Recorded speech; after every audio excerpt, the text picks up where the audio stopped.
ஆண்டவராகிய இயேசு கிறிஸ்துவின் நாமத்தினாலே இந்த நல்ல சந்தோஷமான இந்த மாதத்தினுடைய முதலாவது நாள் இந்த சத்தத்தை கேட்டுக்கொண்டிருக்கிற, திருச்சபைக்கு வந்திருக்கிற, இன்னும் ஆன்லைன் மூலமாக இந்த சத்தத்தை கேட்கிற ஒவ்வொருவரையும் நான் வாழ்த்தி நான் உங்களை ஆசீர்வதிக்கிறேன். இந்த மாதம் ஆண்டவர் நமக்கு பெரிய காரியங்களை கர்த்தர் செய்ய போகிறார். இஸ்ரவேல் ஜனங்களை குறித்து வேதம் சொல்கிறது, ஆண்டவர் ரொம்ப துக்கமாய் தேவனுடைய தீர்க்கதரிசி ஆண்டவரிடத்தில் போய், ஆண்டவரே யாருமே கேட்காததை இந்த ஜனங்கள் இத்தனை வருடம் கேட்காத ஒன்றை கேட்குறாங்களே. உடனே ஆண்டவர் சொல்லுகிறார், நீ ஒன்றும் வருத்தப்படாத, அவர்கள் உன்னை தள்ளவில்லை அப்படின்னா அவன் என்ன தன்னை தள்ளிட்டாங்க. அது வரைக்கும் தீர்க்கதரிசிகள் தான் ஜனங்களை வழி நடத்தினாங்க, அவர்கள் தான் அவர்களுக்கு ஆலோசனை சொன்னாங்க. ஆனால் மற்ற நாடுகளில் எல்லாம் எல்லாருக்கும் ராஜாக்கள் இருந்தார்கள், அந்த ராஜாக்கள் மூலமாய் ஜனங்கள் ஆசீர்வதிக்கப்பட்டார்கள். ஆனால் இஸ்ரவேலுக்கு மட்டும் தனியாக ஒரு ராஜாவை கர்த்தர் நியமிக்காமல் கர்த்தர் ஊழியக்காரங்களை நியமித்து அவர்கள் மூலமாய் ஆண்டவர் அவர்களுக்கு தேவையான வார்த்தைகளை கொடுத்தார்கள். ஆனால் இந்த பக்கத்து நாட்டில் இருக்கிற ராஜாக்கள் எல்லாம் பார்த்து அவங்கள வழி நடத்துக்கிறத பார்த்த உடனே இந்த ஜனங்களுக்கு ஒரு ஆசை வருது, இல்லை அவங்களுக்கு எல்லாருக்குமே ராஜா இருக்காங்க, எங்களுக்கு மட்டும் ஏன் ராஜா இல்லை, எங்களுக்கு ஒரு ராஜா வேணும் அப்படின்னு. அப்போ ஆண்டவருக்கு அது விருப்பமாய் தெரியவில்லை. ஆண்டவருடைய பிள்ளைகளை கர்த்தர் நம்மளை வித்தியாசமாய் சில நேரத்தில் நடத்துவார். அவங்களுக்கு இருக்கிறது மாதிரி எனக்கு இருக்கணும் அப்படின்றத ஆண்டவர்கிட்ட கேட்க முடியாது. என்னை ஆசீர்வதியும் அப்படின்னு கேட்கலாம், ஆனால் ஆண்டவர் அவங்களுக்கு ஒன்று கொடுத்துருக்கீங்களா அதை மாதிரி எனக்கு கொடுத்துருக்கீங்கன்னு கேட்க முடியாது. அப்போ ஆண்டவர் சொல்லுகிறார், தீர்க்கதரிசி கர்த்தர் முன்னாடி நிற்கிறார், இந்த மாதிரி ஜனங்கள் ராஜா வேணும்னு கேட்குறாங்க. உடனே கர்த்தர் சொல்லுகிறார், நான் அவர்கள் உன்னை தள்ளவில்லை, நான் அவர்களை ஆளாதபடிக்கு அவர்கள் என்னை தள்ளினார்கள். அப்போ அது ரொம்ப வருத்தமாகுது ஆண்டவருக்கு. அதற்கு பிறகு எழும்பின ராஜாக்கள் மூலமாய் ஜனங்கள் ரொம்ப வருத்தப்பட்டாங்க. அதனால் இந்த மாதம் முழுவதும் இந்த பிரேயரை ஆரம்பிக்கும் போதே என் இருதயத்தில் ஆண்டவர் வச்ச வார்த்தை, ஆண்டவரை யாருமே எங்களை ஆள வேண்டாம், நீர் எங்களை ஆண்டு கொண்டால் போதுமானது. ஸோ அப்படி தான் இந்த மாதத்தை நம்ம துவங்க போகிறோம். நீங்கள் எங்களை கண்ட்ரோல் பண்ணுங்கப்பா, நீங்கள் எங்களை தண்டிங்க ஆண்டவரை, நீங்கள் கொடுக்குற எதுவானாலும் வாங்குறதுக்கு நாங்கள் எப்படி இருக்கிறோம்னா ஆயத்தமாக இருக்கிறோம். அதான் ஆண்டவர் தாவீதினுடைய கையில் நீ இந்த மாதிரி தண்டனையை செலக்ட் பண்ணிக்கோன்னு சொல்லும்போது கூட, இல்லை ஆண்டவரே நான் செலக்ட் பண்ணலை, நீங்கள் எனக்கு என்ன தண்டனை நீங்கள் தரணும்னு நீங்கள் முடிவெடுத்துக்குங்க. அதனால் இந்த மாதம் முழுதும் கர்த்தருடைய கரத்திலேயே இருக்கிறது. கைகளை உயர்த்தி எல்லாரும் சொல்லுங்க, ஆண்டவரே என்னுடைய குடும்பத்தை இந்த மாதம் நீங்கள் ஆளுகை செய்யணும், என் சரீரத்தை நீங்கள் ஆளுகை செய்யணும் சொல்லுங்க. நான் அதை விரும்புகிறேன் ஆண்டவரேன்னு சொல்லுங்க. நான் அதை விரும்புகிறேன். நீங்கள் என்னை கண்டிக்கிறத நான் விரும்புகிறேன் ஆண்டவரே. ஆண்டவரே நீங்கள் என்னை சிட்சிக்கிறத நான் விரும்புகிறேன் ஆண்டவரே. ஆண்டவரே நீங்கள் என்னை தட்டி கொடுக்கறத விரும்புகிறேன் ஆண்டவரே. நீங்கள் எந்த பாதையில் நீங்கள் என்னை நடத்தினாலும் அந்த பாதையை ஏற்றுக்கொள்வதற்கு நான் ஆயத்தமாக இருக்கிறேன் ஆண்டவரே. இன்னொருத்தருடைய கையில் மட்டும் நீங்கள் ஒப்பு கொடுத்துடாதீங்க ஆண்டவரே, இன்னொருத்தர் தண்டிக்கிறது மாதிரி என்னை வச்சிடாதீங்க. ஆனால் நீங்கள் என் வாழ்க்கையில் என்ன செஞ்சாலும் அதை ஏற்றுக்கொள்வதற்கு நான் ஆயத்தமாக இருக்கிறேன். இந்த மாதம் ஆண்டவரே நீர் எங்களையும் எங்களுடைய குடும்பத்தையும் எங்களை சுற்றி இருக்கிற சகலவற்றையும் நீர் ஆளுகை செய்வீராக, நீர் ஆளுகை செய்வீராக. ஆமென். தடைகளை நீக்கி போடுகிறவர் நமக்கு முன்னே கடந்து போகிறார். இத்தனை மாதங்களும் இருக்கிற தடைகள் இந்த மாதம் உடையும் என்று நான் நம்புகிறேன். அந்த தடைகளை எல்லாம் கர்த்தர் உடைத்து நமக்கு எந்த ஆசீர்வாதத்தை தர வேண்டுமோ அதை இந்த மாதம் கர்த்தர் கட்டளை இடுவாராக. அது மனிதனால் வந்த தடையா இருந்தாலும் இந்த மாதம் கர்த்தர் தடைகளை முறியடிக்கிறவராய் நமக்கு முன்னே கடந்து போகிறார். பல வருடங்களாய் நடக்காத காரியம் இந்த மாதம் நமக்கு நடக்க போகிறது. பல வருஷங்களாய் தடைப்பட்ட காரியம் இந்த மாதம் நமக்கு நடக்க போகிறது. காரணம், தடைகளை உடைக்கிறவர் நமக்கு முன்னே கடந்து போகிறார். ஹல்லேலூயா. நீர் செய்த அதிசயம் 1000 உண்டு, அதை விவரிக்க முடியாது. நம்முடைய வாழ்க்கையில் ஆண்டவர் செய்த நிறைய அதிசயங்களை நம்ம எப்படி சொல்ல முடியாதுன்னா, அதை எக்ஸ்பிளைன் பண்ணி அதை விவரித்து சொல்ல முடியாது. ஒருவேளை நம்ம விவரித்து சொன்னோன்னு வைங்களேன், நிறைய பேருக்கு பொறாமை தான் வரும். நிறைய பேர் நம்மை பார்த்து ஏளனமாய் தான் பார்ப்பார்கள், வித்தியாசமாக தான் பேசுவாங்க. ஏன்னா அவ்வளவு நன்மைகளை கர்த்தர் நமக்கு செய்திருக்கிறார். நீ பாருங்களேன், நமக்கு செய்த நன்மையை சில நன்மை வெளியே சொல்ல முடியுமான்னு கேட்டால் வெளியே சொல்லவே முடியாது. வெளியே சொன்னோமே ஆனால் நிறைய பேருக்கு அதனுடைய சாட்சி தெரியாது. இது எப்படி நடந்துச்சு, எப்படி வந்துருச்சு, எவ்வளோ ஆண்டவர் அற்புதம் செய்கிறாரு, எவ்வளோ நேசிக்கிறாரு, இது தெரியாது. ஆனால் என்ன பண்ணுவாங்க அப்படின்னு சொன்னால் நம்மளை பொறாம தான் படுவாங்க. அதனால் சில நேரங்களில் நம்முடைய சாட்சிகள் கூட நமக்கு என்னவாகும் அப்படின்னா டேஞ்சராக மாறிடும். அதனால் முடிஞ்ச வரைக்கும் சாட்சிகள் கூட எந்த இடத்துல சொல்லணுமோ அந்த இடத்துல மட்டும்தான் சொல்லணும். எல்லாரிடத்துலையும் உங்களுடைய சாட்சிகளை நீங்கள் சொல்லிடவே முடியாது. அந்த சாட்சி நம்ம சாட்சின்னும் போது கர்த்தர் ஒரு அற்புதத்தை செஞ்சாருன்னா ரொம்ப உற்சாகமாக சொல்லணும்னு நினைப்போம். ஆனால் அதை நல்ல விதத்தில் எடுக்கிறவங்க ரொம்ப குறைவானவங்களாக தான் இருப்பாங்க. அவங்களுடைய மைண்டு என்னென்னமோ ஓடும், அவங்க மைண்டு எப்படி எப்படியோ. அதனால் எல்லா சாட்சிகளையும் எல்லாருக்கும் முன்னாடியும் சொல்லணும்னு நம்ம நினைக்கிறத கூட நம்ம என்ன பண்ணணும்னா, நம்ம நினைப்போம் இந்த சாட்சினால அவங்க பலப்படுவாங்க, இந்த சாட்சி அவங்கள உற்சாகப்படுத்தும், இந்த சாட்சினால அவங்க சந்தோஷப்படுவாங்க, ஆண்டவரை மகிமைப்படுத்துவாங்கன்னு நம்ம நினைப்போம். ஆனால் அவங்க என்ன பண்ணுவாங்க தெரியுமா? அவங்க நிறைய பேர் பொறாமைப்பட்டு வித்தியாசமாக பேசுவாங்க. ஆனால் உங்களுடைய ஆரம்பமோ உங்களுடைய துவக்கமோ அந்த சாட்சியை பெற்றுக்கொள்வதற்கு நீங்கள் எந்த இடத்துலேருந்து கடந்து வந்தீங்கன்றதை அவங்களுக்கு தெரியாது. நீங்கள் அதுக்கு என்ன தியாகம் பண்ணீங்க, நீங்கள் அதுக்கு எவ்வளோ ஜெபம் பண்ணீங்க, நீங்கள் அதுக்கு எவ்வளோ ஒப்பு கொடுத்தீங்க, ஆண்டவர் உங்களுக்கு ஏன் செஞ்சார், அது எதுவுமே அவங்களுக்கு தெரியாது. அவங்களுக்கு ஆனால் என்ன பண்ண முடியாதுன்னு அதை ஜீரணிக்கவே முடியாது. தாவீது அவ்வளோ பெரிய அற்புதத்தை செய்து கொண்டு வரும்போது, இவன் ஒரு சின்ன பையனா, சரி இவ்வளோ இதுவோ பண்ணுறானே அப்படின்னு அவனுடைய தோலை தட்டி கொடுக்கறதுக்கு கம்மியான பேர் தான் இருந்தாங்க. ஆனால் பொறாமப்படுறதுக்கு நிறைய பேர் இருந்தாங்க. ஆனால் நான் நம்புகிறேன், நம்முடைய தேவன் எவ்வளோ நல்லவர், எவ்வளோ நல்லவர். நீர் செய்த அதிசயம், சொல்லுங்கள் சத்தமா, முழு பலத்தோடு சொல்லுங்கள். நீ செய்த அதிசயங்கள் அதை விவரிக்க முடியவே முடியாது. பாருங்கள், நீங்கள் இப்போ பாருங்களேன், இந்த மந்தில் ஏதாவது ஒரு சம்பள உயர்வு வாங்கிட்டீங்கன்னு வைங்களேன், அடுத்த சம்பள உயர்வு உங்களுக்கு கிடைக்கிறதுக்கு குறைஞ்சது 1 வருஷம் ஆகும். 1 வருஷத்துக்கு முன்னாடி சம்பள உயர்வு கொடுக்க மாட்டாங்க. அவன் நிறைய பேர் தடுத்து இப்போ தானே கொடுத்தோம். ஆனால் இன்று வரையில் நம்முடைய ஆண்டவர் நம்முடைய உயர்வில் ஒரு நாள் கூட முட்டுக்கட்டை போடாமல் நம்மளை உயர்த்துகிற ஒரு நல்ல தேவன். அவர் ஒருவர் மட்டுமே. ஹல்லேலூயா. பொதுவாக இன்னைக்கு ஒரு உலகம் இருக்குது அப்படின்னா, ஒரு அளவு வளர்ந்துட்டாங்கன்னு வைங்களேன். வளர்ந்துட்டாங்க அப்படின்னு சொன்னால் நிறைய பேர் நீங்கள் தான் வளர்ந்துட்டீங்களே, இனி நம்ம வளராதவங்க கவனிச்சிடலாம்ல, இனி நம்மளை வளராதவங்கள பார்த்துடலாம்ல. பொதுவாகவே நம்மளே அப்படி தானே நினைப்போம். அது நம்முடைய எண்ணமே அப்படி தானே இருக்கும்.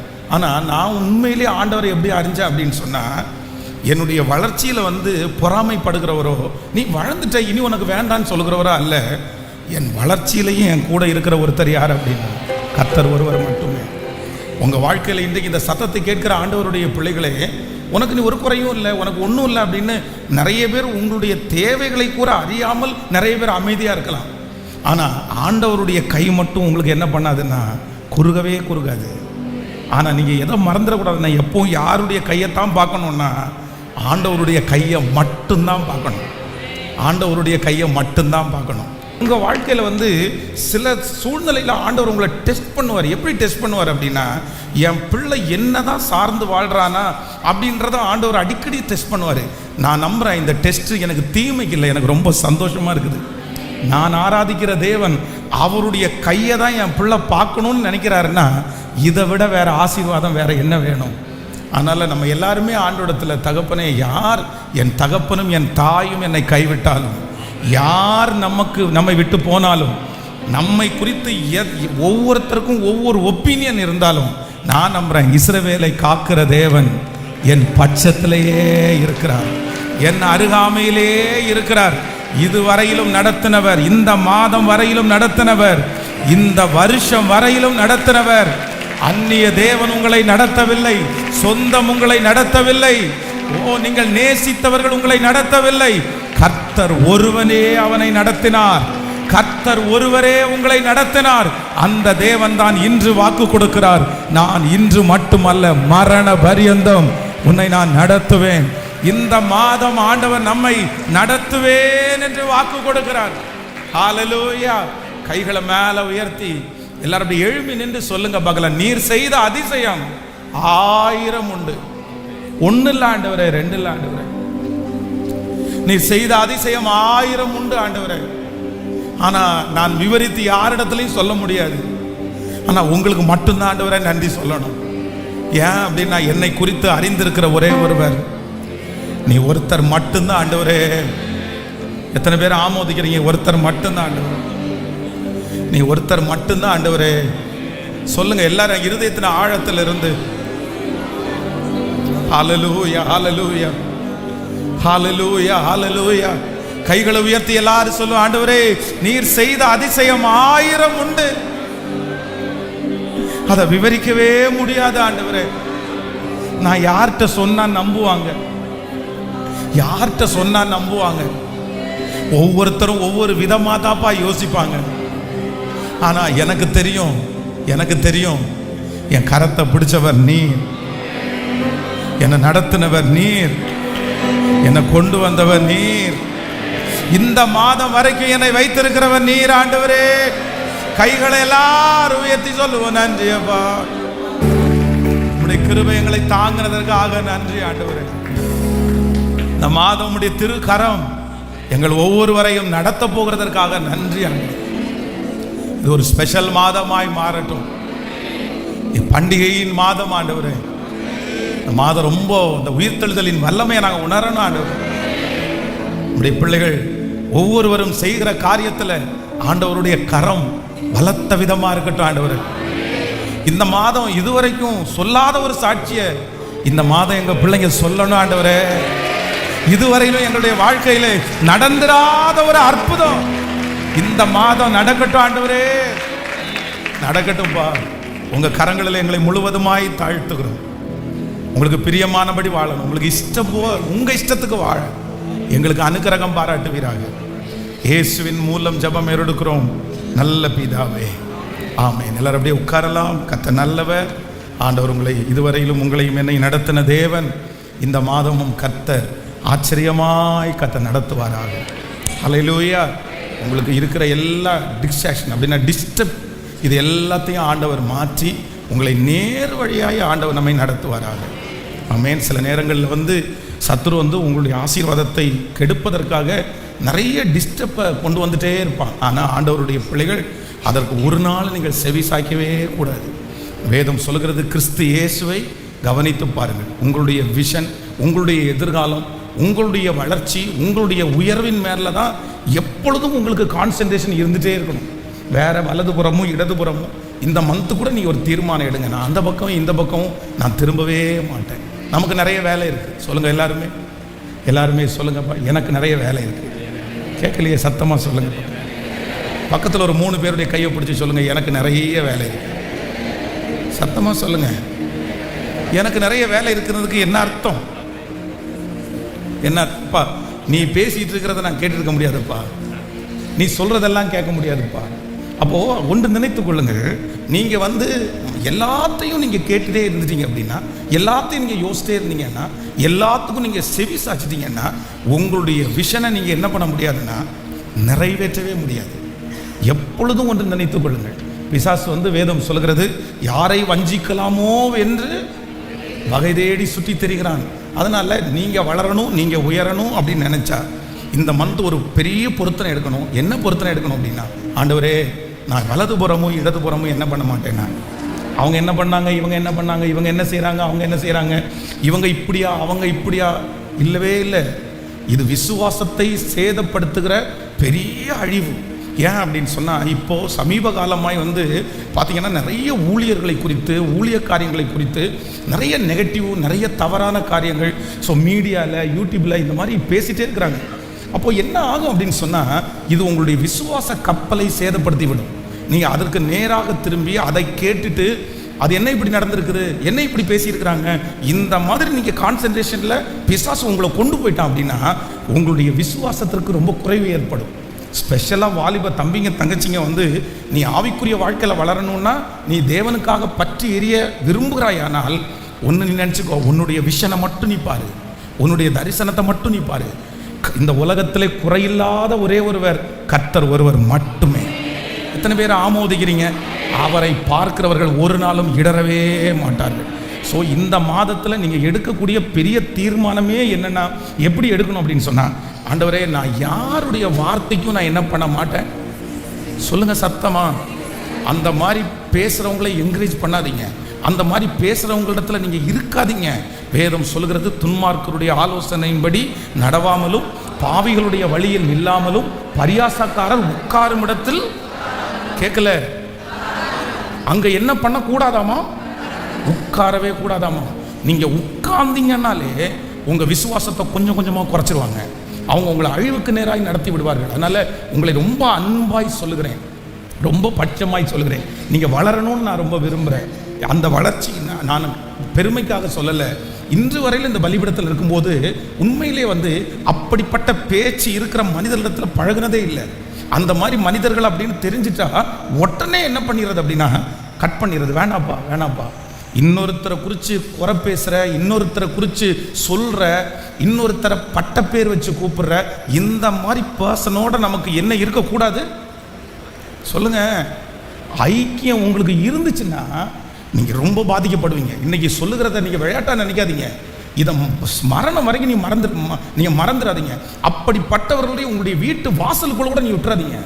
அப்படிப்பட்ட நெகட்டிவ் உங்களுக்குள்ளே கொண்டுறாதீங்க. ஏன் அப்படின்னா எப்பொழுதுமே நீங்கள் விசுவாசத்துக்குள்ளே இருக்க மாட்டீங்க, ஃபெய்த்தில் இருக்க மாட்டீங்க, ஆண்டவரோடு இருக்க மாட்டீங்க.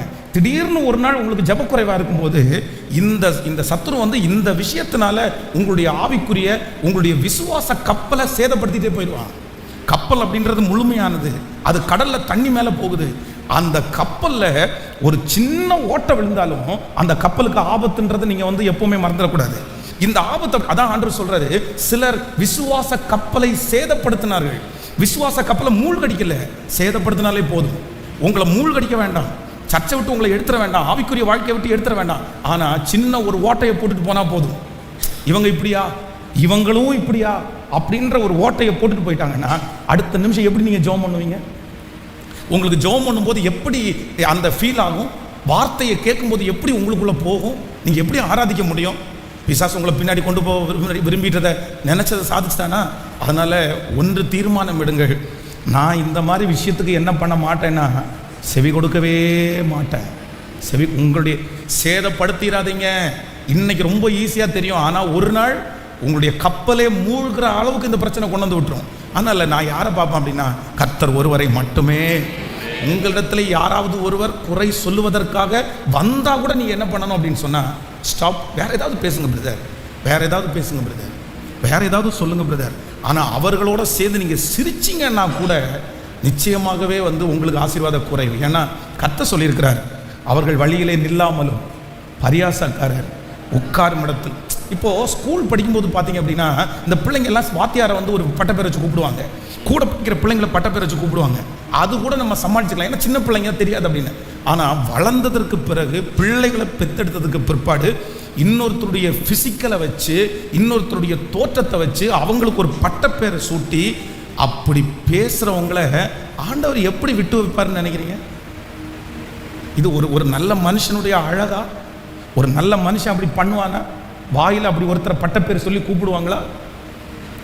இது இது இது ஜனங்களுக்குள்ள அது இருக்கக்கூடாது. ஆண்டவருடைய பிள்ளைகள் இது இருக்கக்கூடாது. அதுவும் ஒருத்தருடைய தோற்றத்தை வச்சு நம்ம இவங்க இப்படி அப்படின்னு சொல்ல முடியுமா? அப்படி பேசக்கூடுமா? அவங்கள அப்படி பேசலாமா? நம்ம உலகம் கூட அதை ஒத்துக்கல. நம்முடைய ஃபிசிக்கலாக யாராவது கிண்டல் பண்ணாங்கன்னா அது அஃபென்ஸு, அது பயங்கரமான ஒரு குற்றம். பாடி ஷேமிங் பண்ணுறாங்க அப்படின்னு சொன்னால் அவங்களுக்கு அரெஸ்ட் வரைக்கும் இருக்குது. அவங்க பாடி ஷேமிங் பண்ணக்கூடாது, உலகம் சொல்லுது. அப்போ ஆவிக்குரிய பிள்ளைகளுக்கு அது இருக்கலாமா? கண்டிப்பாக இருக்கக்கூடாது. கர்த்தர் பார்க்கிறார், ஆண்டவர் பார்க்கிறார். அதனால் இந்த மந்த் என்னென்னா, இது ஆண்டவர் நமக்காக மரித்து அடக்கம் பண்ணப்பட்டு உயிரோடு எழும்பின இந்த மாதத்தை நான் எப்படி கொண்டாட போகிறோன்னா, அவரோடு கூட மரித்தோமே ஆனால், அவரோடு கூட அடக்கம் பண்ணப்பட்டோமே ஆனால், அவரோடு கூட நாம் எழுந்திருப்போம். கிறிஸ்து இயேசுவுக்குள்ள குணம் என்னிடத்திலே வருவதாக. ஆமேன் சொல்லுங்கள். திருச்சபையில் இருக்கிற அத்தனை பேரும், இந்த சத்தத்தை கேட்கிறவர்கள், நீங்கள் எங்கிருந்தாலும் இந்த மந்திலிருந்து ஒரு தீர்மானம் எடுங்க. இனி யார் எந்த குறைகளை எப்படி யாரை பற்றி சொன்னாலும் நான் என்ன பண்ண மாட்டேன்னா காது கொடுத்து கேட்கல, அந்த இடத்துல நான் என்ன பண்ண மாட்டேன், நிற்க மாட்டேன், உட்கார மாட்டேன். இப்படி ஒரு பொருத்தனை மட்டும் நீங்கள் எடுங்க. நான் நம்புகிறேன், உங்கள் ஓட்டத்தை, உங்கள் டார்கெட்டை ஒருத்தருமே தடுத்து நிறுத்த முடியாது. ஆண்டவர் உங்களை வளர்த்தி கொண்டே போவார். நீங்கள் அவரை மட்டும்தான் பார்க்குறீங்க. அவரை பார்க்கிறவர்கள் விழுவதில்லை, அவரை பார்க்கிறவர்கள் நிற்பார்கள். ஆமேன் சொல்லுங்கள். இன்றைக்கி அந்த கர்த்தர் உங்களை நடத்துவார். இன்று மாலையிலே விசேஷமாய் நமக்கு பிரைஸ் அண்ட் வர்ஷிப் இருக்கிறது, துதி ஆராதனை. ஸோ இந்த அது முடிஞ்ச உடனே நம்முடைய மதர் சர்ச் ஃபவுண்டர்ஸ் அப்படின்ற ஒரு சின்ன ஒரு டீமை நான் ஆரம்பிப்பதற்காக என்னுடைய இருதயத்தில் ஆண்டவர் ரொம்ப நாளாக அந்த பாரத்தை ஆண்டவர் தந்துட்டே இருக்கிறாரு. அதனுடைய ப்ரேயர் இன்னைக்கு ஸ்டார்ட் ஆகுது. அதனால் இந்த திருச்சபையோடு சேர்ந்து ஊழியம் செய்ய விரும்புகிறவர்கள், ஊழியத்தில் ஏற்கனவே இருக்கிற பிள்ளைங்க எல்லாருமே இன்றைக்கி இந்த ஜெபத்தில் ஒரு சின்ன சின்ன வேலைகளை செய்யணும்னு ஆசைப்படுறவங்க கூட இன்றைக்கி மாலையில் அந்த ஜெபத்தில் கலந்து கொள்ளுங்கள். ஜஸ்ட் ஒரு ஜெபம் பண்ணி நம்ம அதை ஆரம்பிக்க போகிறோம். அதனால் இதற்கு பிறகு ஆண்டவர் இந்த ஊழியத்தில் பெரிய காரியத்தை கர்த்தர் செய்வாராக. வேதம் சொல்கிறது, மோசே காலையிலிருந்து சாயந்தரம் வரைக்கும் அப்படியே காத்திருந்ததுனால அவருடைய மாமனார் சொல்றாரு, இந்த மாதிரி ஒரே ஆளா நீங்க பாரத்தை சுமக்கிறது கஷ்டம், அதனால நீங்க இந்த ஊழியத்தை பிரிச்சு கொடுங்கன்னு சொல்லும்போது மோசே ஆண்டவரத்தில் போய் கேட்கிறாரு, ஆண்டவரே எங்க மாமனார் இப்படி சொல்றாரு, நான் என்ன செய்யறது? உடனே ஆண்டவர் என்ன சொல்றாருன்னா, கரெக்டு தான், நீ அந்த மாதிரி செய். உடனே மோசே தன்மேல் கர்த்தர் வைத்த ஆவியை அந்த 70 பேர் மேல வச்சு அதற்கு பிறகு விசாரணைக்காரனை ஏற்படுத்தி அந்த ஊழியம் ரொம்ப அழகா போச்சுன்னு வேதத்தில் வாசிக்கிறோம். அதனால ஆண்டவர் நம்முடைய ஊழியத்தை கர்த்தருடைய கிருபையினால் கர்த்தர் வலதுபுறமும் இடதுபுறமும் கர்த்தர் பெருகி கொண்டே இருக்கிறார். நமக்கு நிறைய ஊழியத்தில் லீடர்ஸ், இன்னும் நிறைய ஜெபிக்கிறவர்கள் தேவை.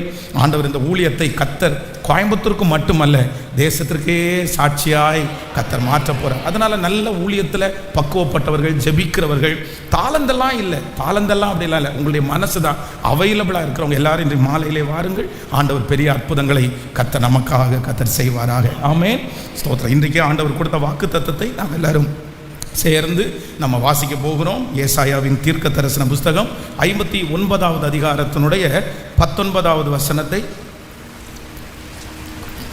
Thank you Jesus. எல்லாரும் சேர்ந்து வாசிக்கலாம். ஏசாயாவின் தீர்க்க தரிசன புஸ்தகம் 59வது அதிகாரத்தினுடைய 19வது வசனத்தை எல்லாரும் சேர்ந்து வாசிக்கலாம். அப்பொழுது சூரியன் அஸ்தமித்த திசை தொடங்கி கர்த்தரின் நாமத்திற்கும் சூரியன் உதிக்கும் திசை தொடங்கி அவருடைய மகிமைக்கும் பயப்படுவார்கள். வெள்ளம் போல சத்துரு வரும்போது கர்த்தருடைய ஆவியானவர் அவனுக்கு விரோதமாக கொடியேற்றுவார். இன்னொரு விஷயம் கூட அந்த கடைசி இதை வாசிக்கலாம். சத்துரு வெள்ளம் போல சத்துரு வரும்போது கர்த்தருடைய ஆவியானவர் அவனுக்கு விரோதமாகி கொடியேற்றுவார். இன்னொரு விஷயம் கூட வாசிக்கலாம். வெள்ளம் போல சத்துரு வரும்போது கர்த்தருடைய ஆவியானவர் அவனுக்கு விரோதமாய் கொடியேற்றுவார். கர்த்தருடைய பிள்ளைகளே, இந்த மாதம் ஆண்டவருடைய வார்த்தைக்காக நான் காத்திருந்த போது ஆண்டவர் என்னுடைய இருதயத்திலே வைத்த ஒரு வார்த்தை, வெள்ளம் போல சத்துரு வரும்போது ஆவியானவர் கொடியேற்றுவார். ஆமென். உங்களுக்கு விரோதமாய், குடும்பங்களுக்கு விரோதமாய், வேலைக்கு விரோதமாய் ஒருவேளை நிறைய சத்துருக்கள் பெருகி இருக்கலாம். வேதம் சொல்லுகிறது, அது காற்றாட்டு வெள்ளம் போல ஒருவேளை சத்துரு வரலாம். வெள்ளம் வரும்போது சில நேரங்களில் நீங்கள் செய்தித்தாள்களில் வாசிப்பீங்க. கடந்த சமீபமான வருஷங்களில் கூட ஒரு பெரிய மழை வெள்ளம் தமிழ்நாட்டில் ஒரு பகுதியை ராத்திரி தூங்கிட்டு இருக்கும்போது பல நூற்றுக்கணக்கான ஜனங்கள் அந்த இடத்துல இறந்தாங்க. அப்போ அந்த இடத்துல சர்ச் பண்ணும்போது இது எப்படி நடந்துச்சு, ஏன் ஜனங்கள் ஓடலையா, ஜனங்கள் தப்பு வைக்கலையா, அப்போ அது எவ்வளவு நேரத்தில் நடந்துச்சு அப்படின்னு சொன்னா, அவங்கெல்லாம் தூங்க போகிற வரைக்கும் ஒண்ணுமே இல்லை. அந்த தூங்க போகிற சில நிமிஷத்துக்குள்ள காற்றாட்டு வெள்ளம் அத்தனை குடும்பத்தையும் நிக்கரகம் பண்ணிருச்சு அப்படின்னு நம்ம செய்திகளில் எல்லாம் வாசித்தோம். அப்போ ஒரு வெள்ளம் என்கிறது நமக்கு நம்முடைய சிந்தனைக்கு அப்பாற்பட்ட திடீரென்று கட்டுப்படுத்த முடியாத ஒரு பிரச்சனையை தான் வேதம் வெள்ளம் என்று சொல்லுகிறது. ஆனா ஆண்டவர் என்ன வாக்கு கொடுக்கிறார் அப்படின்னா, உங்க வாழ்க்கையில வெள்ளம் போல சத்துரு வந்தாலும் உங்களுடைய நாலேஜுக்கு இல்லாம, உங்களுடைய கட்டுப்பாட்டுக்கு மிஞ்சி, ஒருவேளை நீங்கள் எதிர்பாராத ஒரு பிரச்சனை கடந்த மாதத்திலிருந்து உங்களை தேடி வரலாம். ஆனால் ஆண்டவர் வாக்கு கொடுக்கிறார், வெள்ளம் போல சத்துரு வந்தாலும் உங்களுக்காக, எனக்காக குடியேற்றுகிற ஒரு ஆவியானவருடைய வல்லமை இந்த மாதம் வெளிப்படும். இந்த மாதம் உங்களுடைய பிரச்சனையிலே என் தேவன் கொடியேற்றுவேன் என்று கர்த்தர் வாக்கு கொடுக்கிறார். உங்களுக்கு தூரத்திலிருந்து வருகிற அந்த பிரச்சனை, அல்லேலூயா, அதை பார்த்து மனம் உடைந்து போய் பயத்தோடு இருக்கிற கர்த்தருடைய பிள்ளைகளே, ஆண்டவர் வாக்கு கொடுக்கிறார், நீ அந்த காற்றாட்டு வெள்ளத்துக்கு பயப்படாதே. வெள்ளம் போல சத்துரு வரும்போது பயப்படாதே. பெரிய தோற்றத்தோடு வரும்போது நீ பயப்படாதே. நான் உனக்காக கொடியேற்றுவேன் என்று கர்த்தர் வாக்கு கொடுக்கிறார். இந்த மாதம் பரிசுத்த ஆவியானுடைய கொடி உங்களுடைய வீட்டிலே பறக்கும். இந்த மாதம் பரிசுத்த ஆவியானவர் உங்களுக்காக உங்கள் வேலை ஸ்தலத்திலே ஒரு கொடி ஏற்றுவார். உங்களுடைய பிரச்சனையின் மத்தியிலே கர்த்தர் வாக்கு கொடுக்கிறார், இந்த மாதம் நான் பரிசுத்த ஆவியானவர் உங்களுக்காக கொடியேற்றுவார். சத்துரு வெள்ளம் போல வரும்போது ஆவியானவர் எனக்காய் கொடியேற்றுவார். ஆவியானவர் எனக்காய் கொடியேற்றுவார். கர்த்தருடைய பிள்ளைகளே, ஒரு யுத்தம் நடக்கும்போது பொதுவாக யுத்தத்திலே நிறைய பார்ட் இருக்குது. முன்னாடி நிற்கிறவங்க யாரு, ஆயுதம் வைத்திருக்கிறவங்க யாரு, பெரிய குதிரைகளில் வருகிறவங்க யாரு, இப்படி ஒவ்வொருத்தருக்கும் ஒவ்வொரு வேலை கொடுத்திருப்பார்கள். அதுல ஒரு முக்கியமான வேலை யாருக்கு கொடுத்திருப்பாங்க அப்படின்னு சொன்னா, ஒருத்தரை கொடி ஏற்றுகிறதற்காக ஒருத்தரை நியமிச்சிருப்பாங்க. என்ன அப்படின்னு சொன்னா, அந்த யுத்தத்துல வெற்றியை அவர் பார்க்க என்ன பண்ணுவாருன்னா, இந்த கொடி மேலே போகும் கீழே வரும், மேலே போகும் கீழே வரும். இங்க இவங்க ஜெயிக்கிறது மாதிரி இருந்துச்சுன்னா அவர் அந்த கொடியை ஏற்றுவார். கடைசியில அந்த கொடி ஏற்றுவதற்காக நியமிக்கப்பட்டிருக்கிற அந்த மனிதர் கொடி ஏற்றும் போது முழு ஜனங்களுக்கும் ஒரு சந்தோஷம் உண்டாகும். நான் நம்புகிறேன், கர்த்தர் உங்களுக்கும் எனக்கும் வாக்கு கொடுக்கிறார். உங்க வாழ்க்கையில கொடி ஏற்றுவதற்கென்று பரிசுத்த ஆவியானவர் இருக்கிறார். உங்களுக்கு விரோதமாய் வருகிற பிரச்சனையை பார்த்து நீங்க எவ்வளவும் பயப்பட வேண்டாம். கர்த்தர் வாக்கு கொடுக்கிறார். வெள்ளம் போல சத்துரு வந்தாலும், உன் கண்ட்ரோலுக்கு மிஞ்சி சத்துரு வந்தாலும், உங்களுடைய எல்லையை தாண்டி வந்தாலும், இதற்கு முன்னாடி நிற்கவே முடியாது என்று பயந்து போனாலும், கர்த்தர் வாக்கு கொடுக்கிறார். கொடி ஏற்றுகிறதற்கு ஒருவர் இருக்கிறார். உங்களுக்காக கொடி ஏற்றுவதற்கு ஒருவர் நின்று கொண்டிருக்கிறார். நீங்கள் யுத்த களத்திலே நிற்கிறீர்கள். யுத்தம் நடந்து கொண்டிருக்கிறது. கர்த்தர் வாக்கு கொடுக்கிறார். அந்த யுத்தம் முடிவிலே இந்த மாதம் நிறைய பேருடைய வாழ்க்கையிலே கொடி ஏற்றப்படும். கொடி ஏற்றப்படும். பரிசுத்த ஆவியானவர் நமக்காய் கொடி ஏற்றுவார். இந்த வசனத்தை நான் தியானித்துக் கொண்டிருக்கும் போது விசேஷமாய் ஒரு 3 காரியத்தை ஆண்டவர் என்னுடைய இருதயத்தில் வைத்தார். எனக்கு ரொம்ப சந்தோஷமா இந்த மாதம் ஆண்டவர் நமக்கு எல்லாருக்கும் அந்த வார்த்தையை தான் கர்த்தர் தரப்போறாரு. அப்படின்னா ஒரு யுத்தம் நடக்கும்போது இந்த கொடி ஏற்றுகிறதுல என்ன ஆசீர்வாதம் இருக்குது அப்படின்றத நான் தியானித்தேன். வேதம் சொல்லுகிறது, சத்துரு வெள்ளம் போல வரும்போது ஆவியானவர் எனக்காக என்ன பண்ணுவார் அப்படின்னா கொடி ஏற்றுவார். இந்த கொடி அப்படின்ற ஒன்று ரொம்ப முக்கியமான ஒன்று. பாருங்க, ஒரு கட்சி வச்சுட்டாங்க அப்படின்னு சொன்னா, அந்த கட்சியில என்ன ரொம்ப முக்கியம்னா, அந்த கட்சியினுடைய கொடி இருக்கு பாருங்க, அது ரொம்ப இம்பார்ட்டண்டா அவங்க செய்வாங்க.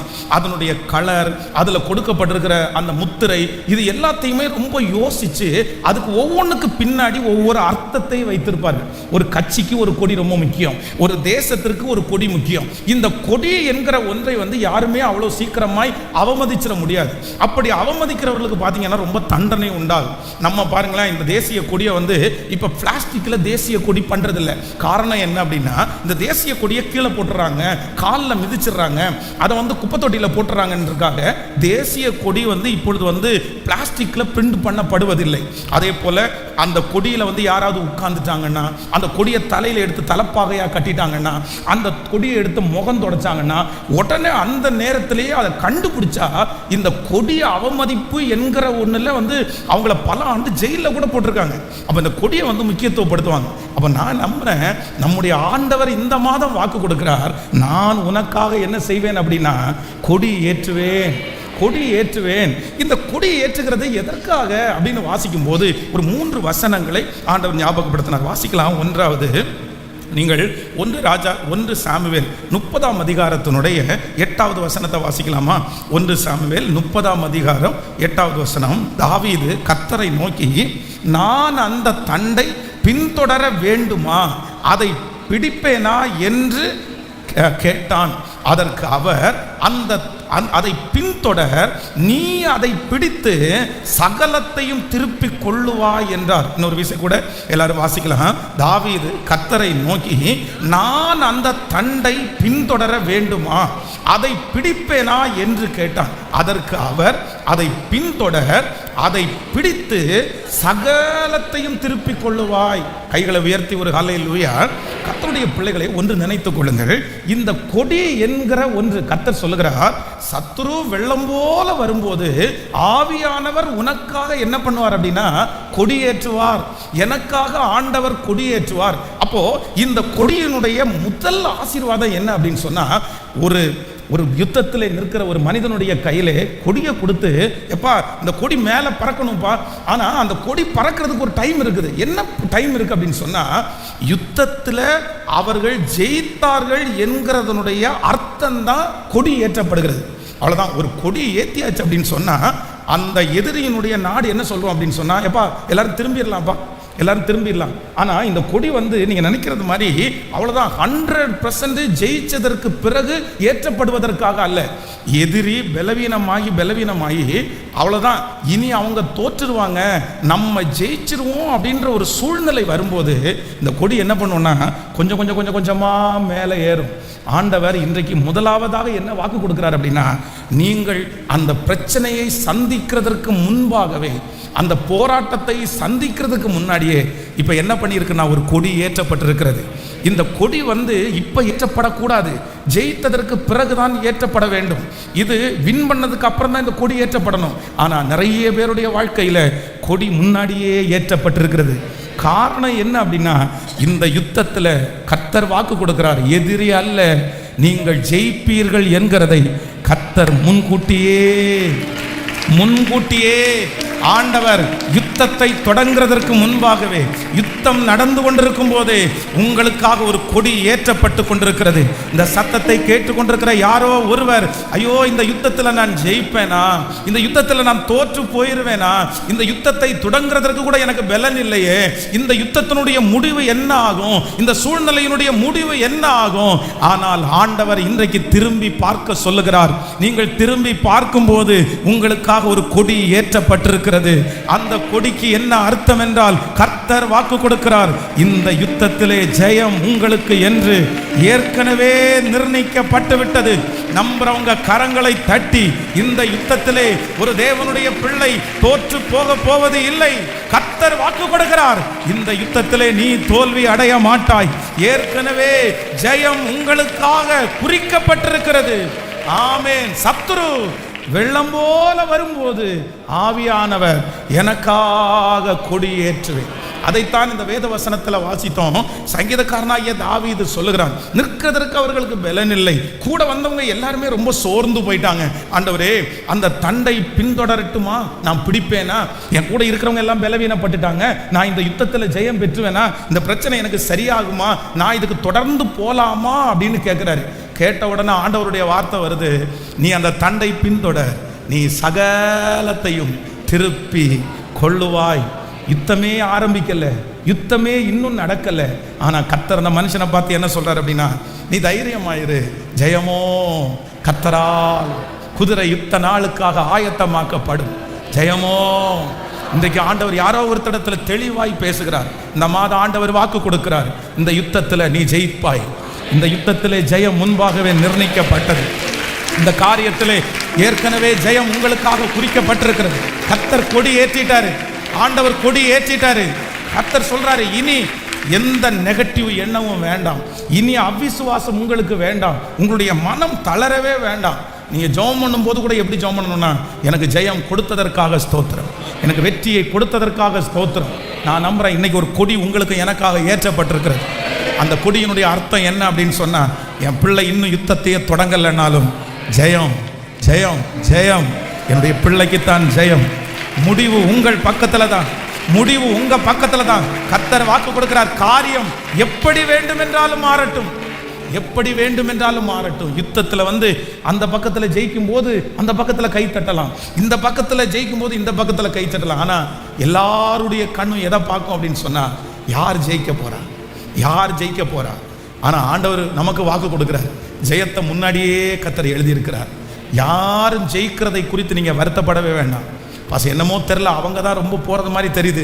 கர்த்தர் உங்கள் கரத்தை பிடிச்சி சொல்கிறாரு, முடிவில் ஜெயமோ, முடிவில் உங்கள் கொடி ஏற்றப்படும், உங்களுக்காக ஒரு கொடி பறக்கிறது. கர்த்தர் சொல்லுகிறார், நான் உனக்கு ஆயத்தம் பண்ணி இருக்கிறதை உங்கள் கண் காணலை, உங்கள் காது கேட்கலை. ஆனால் கர்த்தர் உலக தோற்றத்திற்கு முன்னே, உருவாக்கும் முன்னே ஒரு ஜெயத்தை கர்த்தர் எழுதி வைத்திருக்கிறார். இந்த போராட்டத்தை பார்த்து பயப்படாதிருங்கள், இந்த சூழ்நிலையை பார்த்து பயப்படாதிருங்கள். இன்றைக்கு மற்றவர்கள் ஜெயிக்கிறதை குறித்து கர்த்தர் சொல்லுகிறார், நீ சோர்ந்தே போகாதப்பா, நீ சோர்ந்தே போகாத, முடிவிலே உனக்கு ஜெயத்தை கொடுக்கிற கர்த்தர். நம்புறவங்க மட்டும் கையை மேலே உயர்த்தி முழு பலத்தோடு கூட, எஸ், கர்த்தர் வாக்கு கொடுக்கிறார், உனக்காக நான் கொடி ஏற்றுகிறேன், உங்கள் பிள்ளைகளுக்காக நான் கொடி ஏற்றிட்டேன். சொல்லுங்க, நன்றி ஆண்டவரேன்னு சொல்லுங்க. முழு பலத்தோட கூட இல்ல மகனே, அந்த காரியத்தை குறித்து பயப்பட வேண்டாம். எவ்வளவு பெரிய பராக்கிரமசாலிகளை குறித்து பயப்பட வேண்டாம்.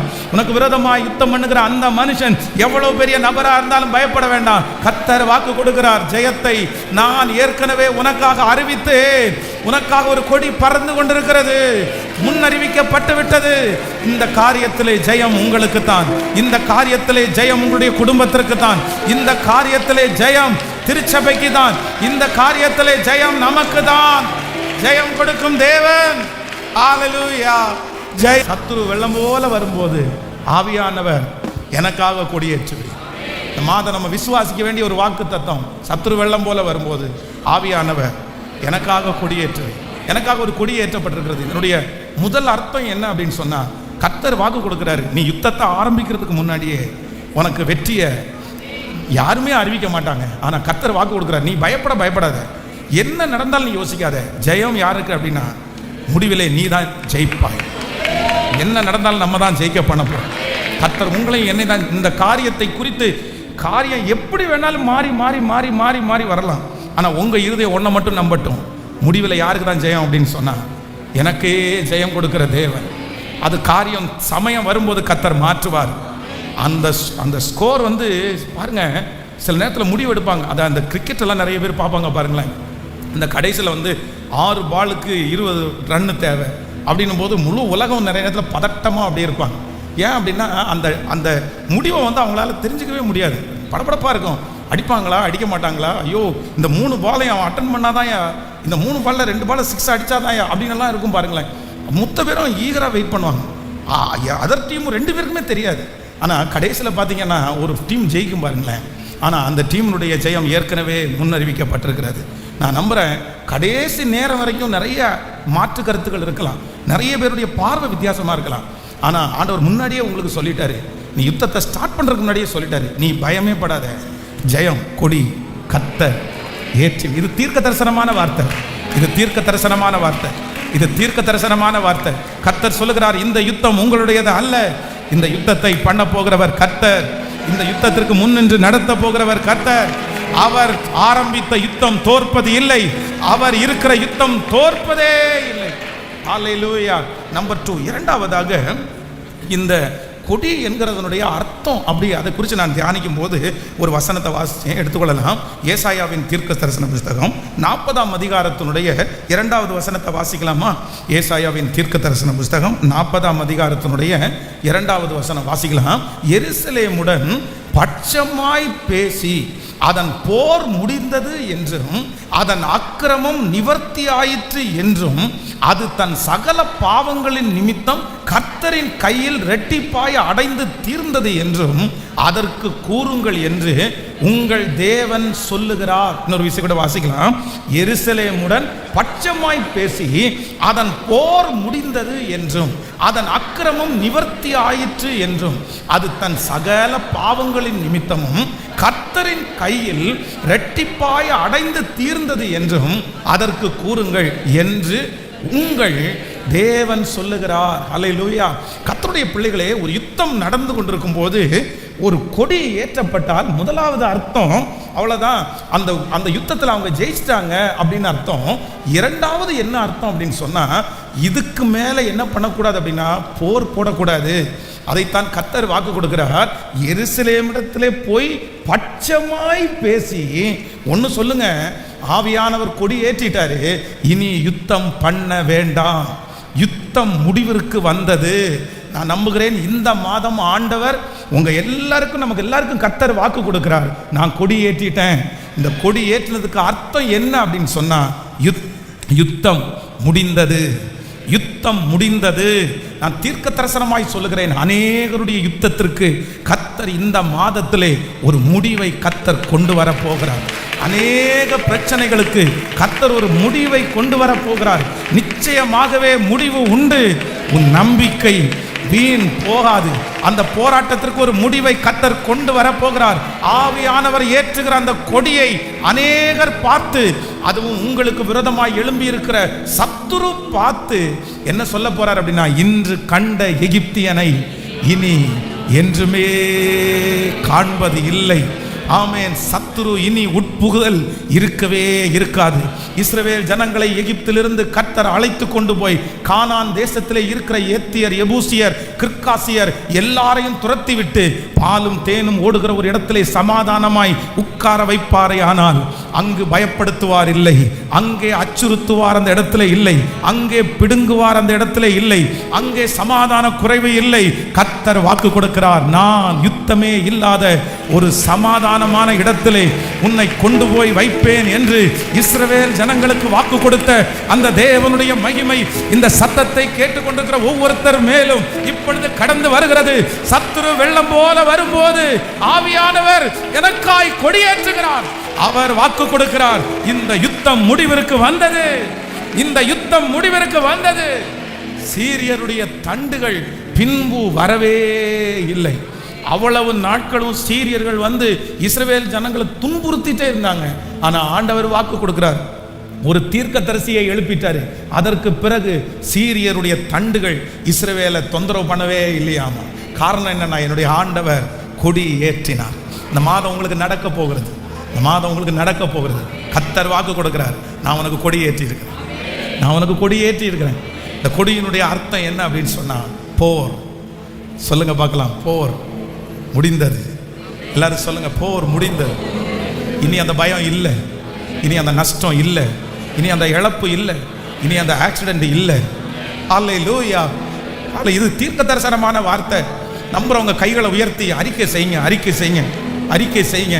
நான் என் கண்ணுக்கு முன்னாடி தரிசனத்தில் கொண்டு வரேன். அல்லேலூயா. இந்த இடம் முழுக்க தேவனுடைய ஒரு பெரிய கொடி ஏற்றப்பட்டிருக்கிறது. கர்த்தர் ஒரு பிரம்மாண்டமான கொடி இங்கே ஏற்றுகிறார். அந்த கொடியினுடைய அர்த்தம், இனி போராடுகிறவர்கள் இல்லை, இனி வழக்காடுவோர் இல்லை, இனி எதிரிகள் இல்லை, இனி உன் பட்சத்திலே ஒருவரும் வர முடியாது. இயேசுவின் நாமத்தினால, இயேசுவின் நாமத்தினால இந்த வார்த்தை அப்படியே விசுவாசிக்கிறவர்கள் நடப்பதாக. இந்த காதுகள் எந்த காதுகள் எல்லாம் கேட்கிறதோ அங்கெல்லாம் இந்த வசனம் இப்பொழுது நிலைப்படுவதாக. இனி சத்துரு உள்புகுதல் இருக்காது, உன் வழியாய் சத்துரு வருவது இல்லை, வாதை உன் கூடாரத்தை அணுகாது. உனக்கு விரோதமாய் உருவாக்கப்படும் எந்த ஆயுதமும் அது வாய்க்காதே போகும். ஒரு வழியாய் வருகிற சத்துரு 7 வழியாய் அக்கினி அக்கினி அக்கினி அக்கினி. ஆவியானவரே, உம்முடைய பரலோக மகிமை, உம்முடைய பிரசன்னம் இப்பொழுது கொடி ஏற்றப்படுவதாக. சத்துரு வெள்ளம் போல வரும்போது எங்களுக்காய் கொடி ஏற்றுகிற ஆவியானுடைய பெரிய மகிமை ஊற்றப்படுவதாக, ஊற்றப்படுவதாக. அல்லேலூயா. எத்தனை பேர் விசுவாசிக்கிறீர்கள்? நம்பர் 1, எனக்காக ஆவியானவர் கொடியேற்றுவார். அதனுடைய முதல் அர்த்தம் என்ன அப்படின்னு சொன்னா, எனக்கு யுத்தத்தை நான் நடத்தி கொண்டே இருக்கும் போதே என்னுடைய ஜெயம் முன்குறிக்கப்பட்டு விட்டது, என்னுடைய ஜெயம் முன்குறிக்கப்பட்டு விட்டது. இன்னைக்கு இருக்க நிறைய பேருடைய ஜெயம் முன்குறிக்கப்பட்டு விட்டது. கர்த்தர் எழுதிட்டாரு, கர்த்தர் எழுதிட்டாரு. உங்க பேரை கர்த்தர் எழுதிட்டாரு, அந்த அவார்டில் உங்க பேரை எழுதிட்டாரு கர்த்தர். இந்த டீமுக்கு தான் இது கிடைக்க போகுதுன்னு கர்த்தர் முன்குறிச்சிட்டாரு. அதை மாற்றுவதற்கு ஒருவராலும் முடியாது. எத்தனை பேர் போராடினாலும் அந்த கப்பில் உங்க பேர் எழுதப்பட்டிருக்கிறதுனால அது வேற யார் கையிலையும் போகாது. அந்த ஜெயம் உங்க கையில் தான் வரும் என்று கர்த்தர் வாக்கு கொடுக்கும். நம்பர் 2, இரண்டாவதாக எனக்காக ஆண்டவர் கொடியேற்றுகிறார். கொடி பறக்குது. ஏன் அப்படின்னு சொன்னா, அவ்வளோதான், எல்லாரும் அவங்கவுங்க கிளம்பிடுங்க. இனி என் பிள்ளையோட என்ன பண்ண முடியாதுன்னா, போராடவே முடியாது. அல்லேலூயா. நான் இன்றைக்கு உண்மையிலேயே ரொம்ப சந்தோஷப்படுகிறேன். இந்த காலை ஆராதனைக்காக சந்தோஷப்படுகிறேன். ஸோ 6 o'clock 5 o'clock ஜபம் நடக்கும்போது எல்லா ஜன்னலையும் பூட்டி எல்லா வாசலையும் க்ளோஸ் பண்ணி எதையுமே திறக்காதீங்கப்பா, கொஞ்சம் சத்தம் கூட போகக்கூடாது அப்படின்னு நினச்சி ப்ரேயர் முடித்தா கரெக்டாக 6 மணி ஜபம் முடியும் போது ஆப்போசிட்டில் இருக்கிற ஒரு 3 பேர் வந்து இந்த வாசல்லே நிற்பாங்க. என்ன ஒரே சத்தமாக இருக்குது, சத்தம் போட்டே இருக்கிறீங்க, தூங்கணுமா வேண்டாமா, கம்ப்ளைண்ட் கொடுக்கலாமா வேண்டாமா, கம்ப்ளைண்ட் வேணாம் கொடுத்துடட்டுமா, அவ்வளவு நெருக்கம். ஆனால் இன்றைக்கு இந்த இடத்துல வந்ததுக்கப்புறம் நான் நினைக்கிறேன், ஆண்டவர் எவ்வளவு நல்லவர். அன்னைக்கு அவங்க நிற்கும் போது எனக்காய் கொடியேற்றினார், உங்களுக்காக எனக்காய் கொடியேற்றினார். நான் நம்புகிறேன் இப்போ அது அவர்கள் யாருமே இல்லை, அவர்கள் யாருமே இல்லை. நான் நம்புகிறேன் சுற்றியும் கர்த்தர் இளைப்பாறுதலை கொடுத்து நமக்கு இந்த திருச்சபைக்கு செய்த ஆண்டவர் உங்களுக்கு செய்ய மாட்டாரா? உங்கள் குடும்பத்திற்கு செய்ய மாட்டாரா? உங்கள் பிள்ளைகளுக்கு செய்ய மாட்டாரா? என் பிள்ளையினுடைய போர் எப்போ முடியும்னு நீங்கள் நினச்சி கலங்க வேண்டாம். கர்த்தர் வாக்கு கொடுக்கிறார், உன் பிள்ளையினுடைய குடும்பத்தில் நடக்கிற போரை நான் முடிச்சு வைப்பேன். இந்த மாதம் பரிசுத்த ஆவியானவர் கொடி ஏற்றுவார். சுற்றி இருக்கிற அந்த யுத்தத்திற்கு ஒரு முடிவை கர்த்தர் கொண்டு வருவார். கர்த்தர் வாக்கு கொடுக்கிறார், நிச்சயமாகவே முடிவு உண்டு, முடிவு உண்டு. இந்த யுத்தத்திற்கு முடிவு உண்டு, இந்த பிரச்சனைக்கு முடிவு உண்டு, இந்த அவமானத்திற்கு முடிவு உண்டு. என் தேவன் கொடி ஏற்றுகிறார். அவருடைய கொடி, சிலுவை கொடி இந்த மாதம் பறந்து கொண்டிருக்கிறது. உன் வீட்டின் மேலே பறக்கிறது, உங்க இருதயத்திலே பறக்கிறது. ஓ, தொழில் செய்கிற இடத்திலே சிலுவை கொடி பறக்கிறது. போர் முடிந்தது, போர் முடிந்தது. ஹல்லேலூயா. கைகளை அசைத்து ஒரு ஹல்லேலூயா சொல்லுங்க. நம்பர் 3, மூன்றாவதாக இந்த கொடி ஒரு பெரிய அர்த்தத்தை கொடுக்குது. வாசிக்கலாம், வேதத்தை திறந்து எரேமியாவின் தீர்க்க தரிசன புஸ்தகத்தில் 50ஆம் அதிகாரம் 2வது வசனத்தை வாசிக்கலாமா?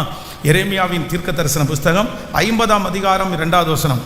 பாபிலோன் பிடிபட்டது, பேல் வெட்கப்பட்டது, மேராத்தாக் நொறுங்குண்டது, அதனுடைய சிலைகள் லட்சை அடைந்து அதனுடைய விக்கிரகங்கள் நொறுங்கி போயின என்று ஜாதிகளுக்குள்ளே அறிவித்து பிரசித்தம் பண்ணுங்கள். இதை மறைக்காமல் கொடி ஏற்றி விளம்பரம் பண்ணுங்கள். இன்னொரு விஷயம் கூட வாசிக்கலாம். பாபிலோன், எல்லாரும் சேர்ந்து, பாபிலோன் பிடிபட்டது, பேல் வெட்கப்பட்டது, மெரேத்தாக் நொறுங்குண்டது, அதனுடைய சிலைகள் லட்சை அடைந்து அதனுடைய விக்கிரகங்கள் நொறுங்கி போயின என்று ஜாதிகளுக்குள்ளே அறிவித்து பிரசித்தம் பண்ணுங்கள். இதை மறைக்காமல் கொடியேற்றி விளம்பரம் பண்ணுங்கள். ஹல்லேலூயா. இந்த கொடி எதற்காக ஏற்றப்படுது அப்படின்னு சொன்னா, எப்பா கொடி ஏற்றுங்க.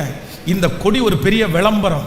எதுக்கு விளம்பரம் அப்படின்னு சொன்னா, இந்த பேல் கவிழ்ந்தது, பேல் வெட்கப்பட்டது, மெரேதாக் நொறுங்குண்டது, இந்த வெற்றியினுடைய செய்தியை உலகமெல்லாம் சொல்றதற்கு அன்னைக்கு பயன்படுத்தப்பட்ட ஒரு பெரிய ஆயுதம் என்ன அப்படின்னா இந்த கொடி. இந்த கொடி பறந்திருக்கிறத பார்த்த உடனே நிறைய பேர் என்ன நினைப்பாங்க அப்படின்னா, இவங்க ஜெயிச்சிட்டாங்கப்பா, இவங்க ஜெயிச்சிட்டாங்கப்பா. கர்த்தர் இந்த மாதம் கொடியேற்றுவேன் என்று வாக்கு கொடுக்கிறார். என்னன்னா, உங்க ஜெயத்தை நீங்க சந்தோஷப்படுகிறத சகல ஜனங்களுக்கு முன்பாகவும் கர்த்தர் காண்பிப்பேன் என்று கர்த்தர் வாக்கு கொடுக்கிறார். உங்களோட ஆண்டவர் இருக்கிறத கர்த்தர் நிரூபிப்பார். நீங்க ஜெயிச்சதை அநேகருக்கு கர்த்தர் காண்பிப்பார். நீங்கள் மற்றவருடைய கண்களுக்கு அற்பமாய் எண்ணப்பட்டிருக்கிற நாள் சீக்கிரமாய் மாறும். உங்க குடும்பம் அற்பமாய் நினைக்கிற அந்த நாள் சீக்கிரமாய் மாறும். ஆண்டவர் வாக்கு கொடுக்கிறார். இல்ல மகளே, நான் கொடியேற்றுவேன். இல்ல மகனே, நான் கொடியேற்றுவேன். அந்த கொடியை பார்க்கும் போதெல்லாம் நிறைய பேர் பார்ப்பாங்க, அவன் ஜெயிச்சிட்டான், அவன் ஜெயிச்சிட்டான். மலை மேல் இருக்கிற பட்டணம் மறைந்திருக்க மாட்டாது. சகல ஜனங்களை பார்க்கலும், உனக்கு எதிராய் நிற்கிற சகல சக்தியை பார்க்கலும், இதோ ஒன்றே ஒன்று மட்டும் உயர்ந்திருக்கிறது. அது உங்கள் பேரிலே எழுதப்பட்ட கொடி. அந்த கொடி கர்த்தர் வாக்கு கொடுக்கிறார். சகல ஜனங்களுக்கு முன்பாகவும் நான் உன்னை தெரியப்படுத்துவேன், நான் வெளியரங்கப்படுத்துவேன், நான் விளம்பரப்படுத்துவேன். மலை மேல் இருக்கிற பட்டணம் மறைந்திருக்க மாட்டாது. இந்த மாதம் இந்த பலிபீடத்திலிருந்து கர்த்தருடைய வார்த்தை வருகிறது. சிலரை கர்த்தர் அங்கீகரிக்க போறார், சிலரை கர்த்தர் எடுத்து உன்னதத்தில் உட்கார வைக்க போறார், சிலரை நிறைய பேர் பிரமிப்பாய் பார்க்க போகிறார்கள். கர்த்தர் வாக்கு கொடுக்கிறார், நான் உனக்காக கொடியேற்றுவேன். உங்க ஜெயத்தை குறித்து அநேகருக்கு இந்த மாதம் ஆண்டவர் தெரியப்படுத்துவேன். எல்லாருக்கும் முன்னாடியும் ஆண்டவர் உங்களை நிறுத்துகிற காலம் சீக்கிரமாய் வரப்போகிறது. நிறைய பேருக்கு தலைமைத்துவத்தை ஆண்டவர் தரப்போறாரு, நிறைய பேருக்கு அதிகாரத்தை ஆண்டவர் தரப்போறாரு.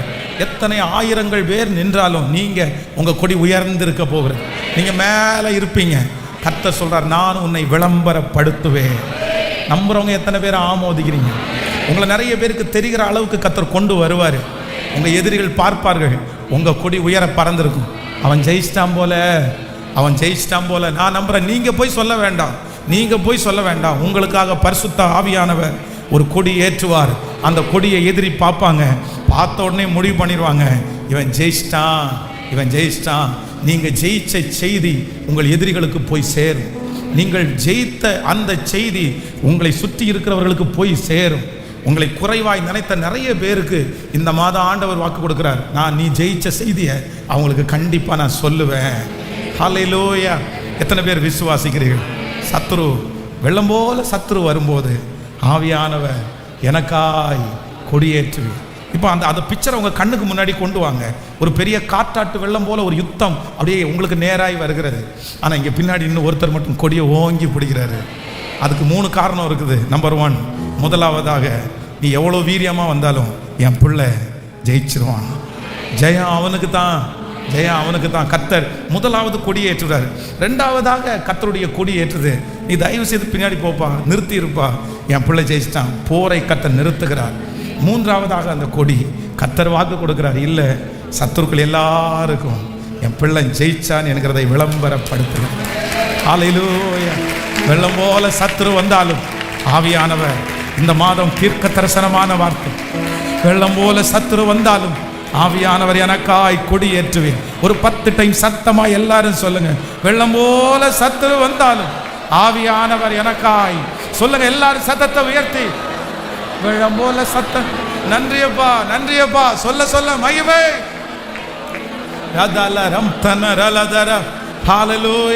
என்னுடைய தரிசன கண்களாய் நான் பார்க்கிறேன், என்னுடைய தரிசன கண்களால் நான் பார்க்கிறேன். ஓ ஹல்லேலூயா. உம்முடைய பிள்ளைகள் ஒவ்வொருவருக்காக நான் ஜெபிக்கிறேன். இந்த மாதத்தை நீ தந்ததற்காக நன்றி ஆண்டவரே. இந்த காலையில் உம்முடைய சத்தத்தை கேட்க பண்ணதற்காக நன்றி ஆண்டவரே. நன்றி அப்பா. வெள்ளம் போல சத்துரு வந்தாலும் நான் உனக்காக கொடி ஏற்று அப்பா, இந்த மாதத்தை எங்களுக்கு ஆசீர்வாதத்தை கொடுங்க ராஜா. நீர் இந்த உலகத்தில் வாழ்ந்த நாட்களில் அதிகமாய் பாடுபட்ட மாதமாதாப்பா. இந்த மாதத்தை நிறைய பேர் அனுசரிச்சுக்கிறாங்க. ஆனா நீங்க அதிகமாய் பாடுபட்ட மாதமும் அதுதான். நீர் எங்களுக்காக ஜெயத்தை கொடுத்த மாதமும் அதுதான். அந்த சூழ்நிலை ரொம்ப நாள் நீடிக்கல, அந்த சோதனை ரொம்ப நாள் நீடிக்கல, அந்த வருத்தம் ரொம்ப நாள் நீடிக்கல. என் தேவன் கல்லறைகளை பிறந்து உயிரோட எழுகிறவராய் எங்களுக்கு முன்பாக இருக்கிறீரே ஆண்டவரே. Thank you G. இந்த மாதம் ஜெயிக்கிற மாதமா மாறட்டும் ஆண்டவரே. நிறைய பேருடைய இருதயத்துக்குள்ள நீங்க ஒரு வெற்றியை கொடுங்க ஆண்டவரே. நீங்க உயிர்த்தெழுந்த அன்னைக்கு இந்த உலகத்துல எவ்வளவு பெரிய சந்தோஷம், எவ்வளவு பெரிய வெற்றி, அதே வெற்றி அதே சந்தோஷம் இந்த மாதத்துல இந்த சத்தத்தை கேட்கிற ஒவ்வொரு பிள்ளைகளுடைய வாழ்க்கையிலையும் அது நடக்கட்டும்னு சொல்லி நான் ஜெபிக்கிறேன் ஆண்டவரே. இறங்குங்கப்பா, இறங்குங்கப்பா. இந்த 40 நாள் ஜெபம் முடியும் போது ஒரு அற்புதம் நடக்கணும் ஆண்டவரே. அவங்க ஜெப குறிப்புகளுக்கெல்லாம் பதில் கிடைக்கணும் ஆண்டவரே. இந்த மாதம் ஒரு சாட்சி அல்ல, ஆயிரக்கணக்கான சாட்சிகள் எழும்பட்டும். இயேசுவின் நாமத்தினால குடும்பத்திற்கு விரோதமாய் போராடுகிற சர்ப்பத்தின் ஆவிகள், எல்லா அந்தகார கிரியைகள், தேவையற்ற கெட்ட சொப்பனத்தை கொண்டு வந்து சிதறடிக்க பண்ணுகிற வல்லமைகள், செய்வினை கட்டுகள், மாந்திரிக கட்டுகள், பொறாமைகள் இயேசுவின் நாமத்தினால இப்பொழுது சுட்டரிக்கப்படுவதாக, சுட்டரிக்கப்படுவதாக, இயேசுவின் நாமத்தினால சுட்டரிக்கப்படுவதாக. நன்றி ஆண்டவரே. ஹோலி வீக் ஆண்டவரே. வருகிற வாரத்தினுடைய அடுத்த வாரம் நடைபெற போகிற அந்த ஒரு வார கூட்டத்தை கர்த்தர் ஆசீர்வதிங்க. டெய்லி மார்னிங் நாங்கள் அதிகாலையில் எழும்பி உங்கள் சமூகத்தில் வந்து கிருபையை பெற்று கொள்ளணும். இந்த மாதம் முழுக்க நீங்கள் பேசுகிறத நாங்கள் பார்க்கணும். குட் ஃப்ரைடே சர்வீஸில் ஆண்டவருடைய மகிமை விளங்கட்டும். ஈஸ்டர் ஆராதனையில் ரட்சிக்கப்படாத ஜனங்கள் வரணும், அவங்க இந்த இடத்துல வந்து ரட்சிக்கப்படணும் ஆண்டவரே. நன்றி. இந்த ஊழியத்தை தாங்குகிற பிள்ளைகளுக்காக ஜெபிக்கிறேன் ஆண்டவரே. 1000 மடங்கு ஆசீர்வதிங்க ஆண்டவரே. இந்த ஊழியத்தை நீங்க கனப்படுத்துறதற்காக நன்றி ஆண்டவரே. எத்தனையோ பிள்ளைகள் தசம பாகத்தினால, காணிக்கைகளினால ஆண்டவரே அவங்க பின்னாடி இருந்து தாங்குறாங்களே. ஒவ்வொரு காரியத்தையும், திருச்சபையினுடைய கடன் காரியங்கள் ஆண்டவரே, ஒவ்வொரு காரியத்தை பார்த்து பார்த்து அன்பின் விருந்து இப்படியெல்லாம் உதவி செய்கிறாங்களே ஆண்டவரே. அவங்க நல்லா இருக்கட்டும் ஆண்டவரே. அவங்க கைகளை கர்த்தர் ஆசீர்வதிங்க ஆண்டவரே. நஷ்டங்கள் வரக்கூடாதப்பா, மருத்துவமனை செலவு வரக்கூடாது ஆண்டவரே. நன்றி அப்பா.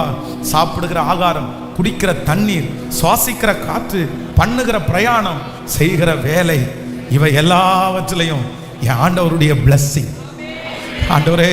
குடிக்கிற தண்ணி, சுவாசிக்கிற காற்று, சாப்பிடுகிற ஆகாரம், பண்ணுகிற பிரயாணம், செய்கிற வேலை, இவை அனைத்திலையும் என் ஆண்டவருடைய ஆசீர்வாதம் என் பிள்ளைங்க அத்தனை பேருடைய தலையின் மேலும் ஆமென் ஆமென் என்றும். இந்த மாதம் திருமண நாளை காண்கிற, பிறந்த நாளை காண்கிற பிள்ளைகள் மேல் ஒரு விசேஷித்த அனுக்கிரகம் இருப்பதாக ராஜா. எங்க கம்ஃபர்ட் சர்ச்சுக்கு நன்றி அப்பா. ஃபில்லர்ஸ், தூண்களை எழுப்புங்க ஆண்டவரே, எழுப்புங்க ராஜா. இந்த ஊழியம் ஆண்டவரே இந்த பட்டணத்தோடையோ இந்த பகுதியோடையோ அல்ல, இது உலகமே சந்திக்கிற ஒரு ஊழியமா மாறட்டும். இங்கே இருந்து ஒரு நதி கடந்து போய் எந்தெந்த இடத்துலெல்லாம் ஆத்துமாக்கள் மரித்து போக கிடக்கிறாங்களோ அவங்களுக்கெல்லாம் ஜீவன் கொடுக்கிற அளவிற்கு இந்த நதி பாய்வி பறக்கிற ஆறை போல இப்பொழுது ஒவ்வொருத்தரையும் தொடுவதாக. இந்த ஊழியத்தில் கூட நிற்கிற பிள்ளைகள் ஆண்டவரை ஆசீர்வதிக்கப்படுவார்களாக. Thank you Jesus. உங்க கிருபையின் கரங்களில் தாழ்த்தி நாங்கள் சமர்ப்பிக்கிறோம். எங்கள் பிள்ளைகள் கைகளில் வைத்திருக்கிற காணிக்கைகளை, தசம பாகங்களை ஆசீர்வதிப்பீராக. இயேசுவின் மூலம் ஜெபம் எடுக்கிறோம் நல்ல பிதாவே. என் ஆத்துமாவே கர்த்தரை ஸ்தோத்திரி, என் முழு உள்ளமே பரிசுத்த நாமத்தை ஸ்தோத்திரி. என் ஆத்துமாவே கர்த்தரை ஸ்தோத்திரி, கர்த்தர் செய்த சகல உபகாரங்களையும் மறவாதே. ஆமென். ஹல்லேலூயா, ஹல்லேலூயா, ஹல்லேலூயா. Praise the Lord. ஆண்டவர் இந்த மாதம் உங்களை ஆச்சரியமாய் வழி நடத்துவாராக. இந்த மாதம் உங்களுக்காக நான் ஜெபிக்கிறேன். ஆண்டவர் கொடுத்த வாக்குத்தத்தத்தை கர்த்தர் நிறைவேற்றுவார். God bless you. கர்த்தர் உங்களை ஆசீர்வதிப்பார்.